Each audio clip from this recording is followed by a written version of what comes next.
weighted average, right? Again, deteriorating, guys, so how bored are you? Like, I should be giving you a break about now, right? But if you want to read one of my papers, right, I wrote a paper on operator weighted averaging. Again, with supply chain management, if I took experts and I asked those experts on different, why things would be on back order.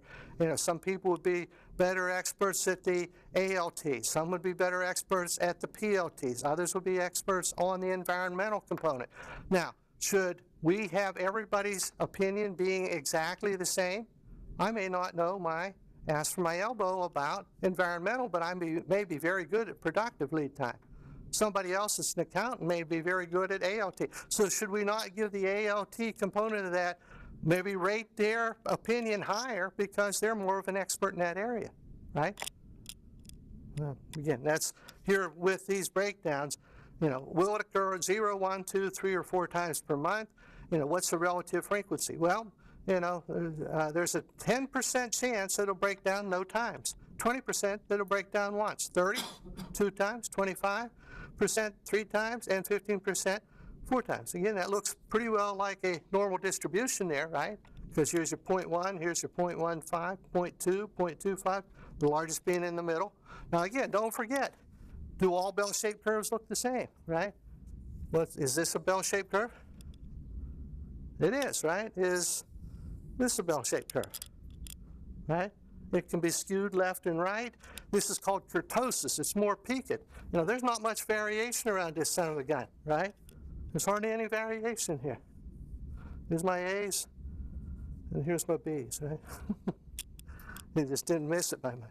At any rate, let's go through here. If we want to know how many breakdowns per month are going to come, well, again, here's your 0 times 0.1, 0.2 times 1, 0.3 times 2. That's what we're going to go through here because this is a weighted average. And if we add these all up, then what are we going to come up with? We're going to say that they're on average going to be 2.15 breakdowns.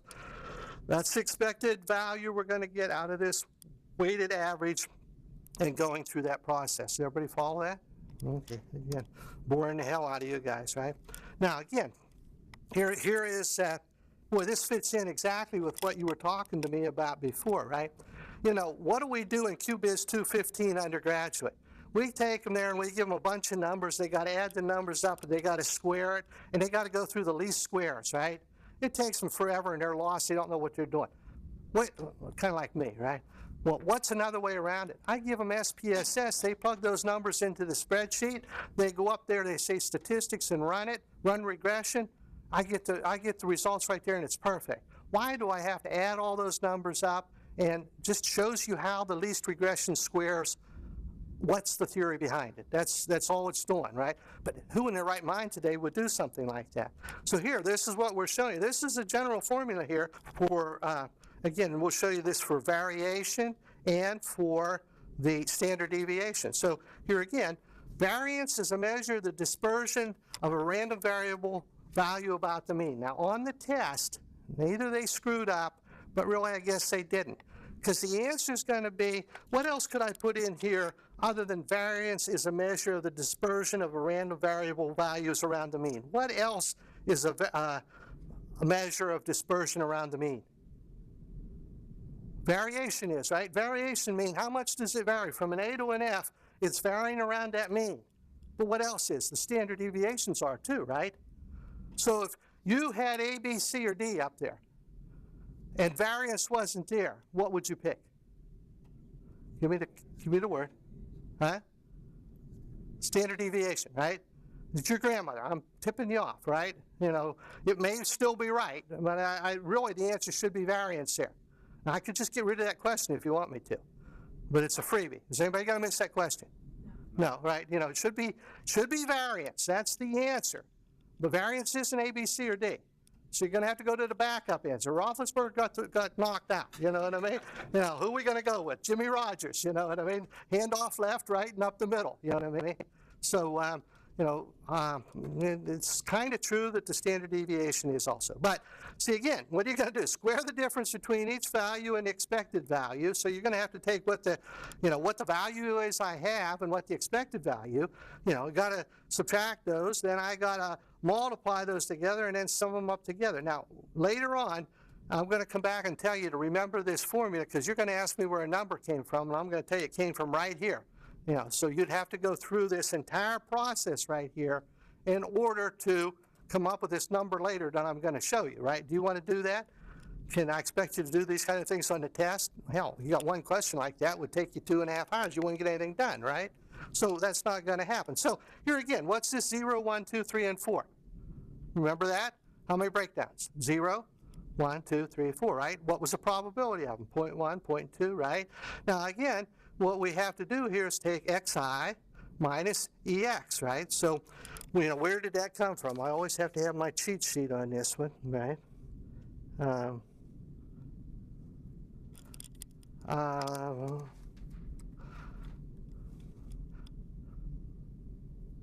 that was a given. It told you that that 2.15 is a given here. Where does it tell you that at? Oh, expected value is 2.15 right here, right? So what is, here,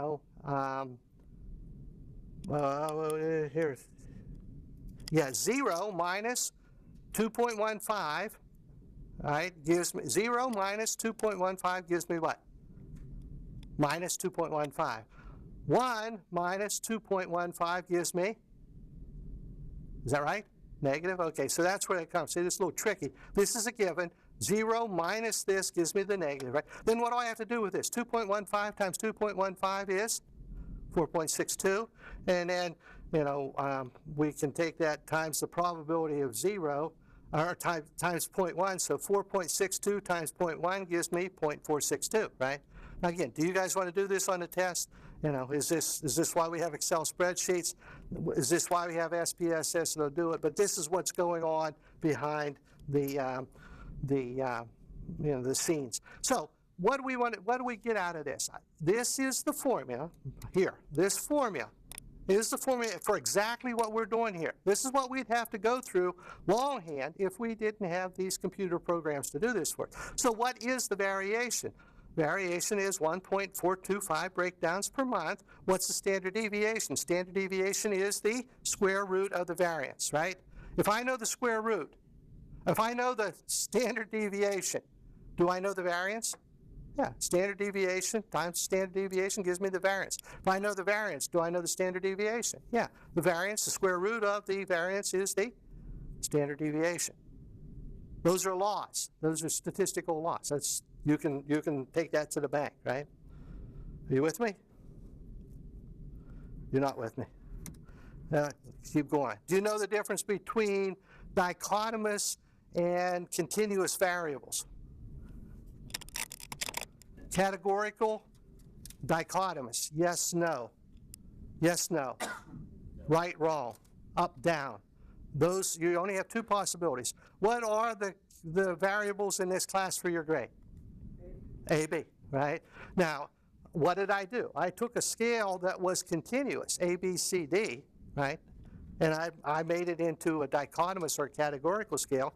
I crunched them down, and I got rid of the F and the D and the C, and I made it into a dichotomous. Dichotomous, categorical, right? So, I'm a fat son of a gun, right?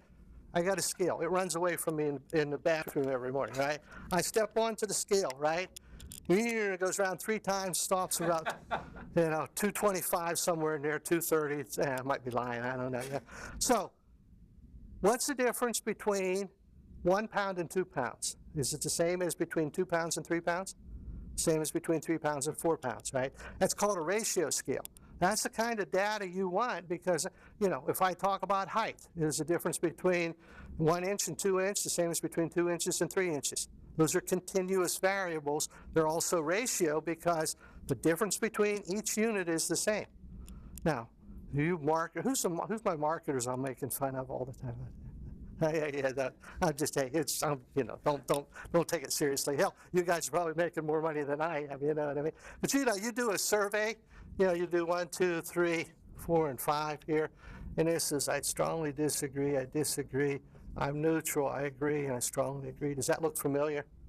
You know, and I say, hey, you know, Roger is the absolutely best professor I ever had. And then we give it to everybody, right?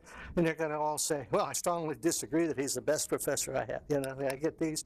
But then, you know, some will say that I'm the best, some will say I'm the worst, and I'll get this variation. I can do a certain. But what are we assuming whenever we do survey research? Yeah, that the difference between these are the same.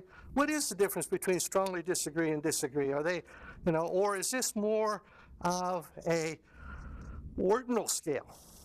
You know what I mean? Because really, you know, it's kind of one of these things where, you know, I like carrots, but I like pears better. I know that I'm mixing fruits and vegetables. Then I like apples better than pears. And then I like peaches better than them, and watermelon the best over here, right? Well, you know, are these equal in between? They're really ordinal scales. And if you have an ordinal scale, you can't do regression. But yet all psychology and most of MIS is dependent upon, and most of marketing and management, the fact that these are equal distance between each other. And I'd have to say that they're not. Again, does that have anything to do with anything? Well, not really. But goes to show you that the truth is out there somewhere in the X-files, but I don't know where it's at. Here, did I draw this on the board? Two-tailed t-test, 50% chance of heads, 50% chance of tails. I throw that sum of gun 100 times, probably how many are going to be heads? 50? 50 tails. Is it going to come out that way? Probably not. Probably like, you know, it's going to come out 48, 52, something like that. The more times I throw that coin, what's the better chance? I'm going to regress towards the mean. It's going to be 50-50, right? So when you look up in the back of your book there, the appendix, right? Make sure you remember this, that these standard deviations can go both ways. You guys had enough for tonight?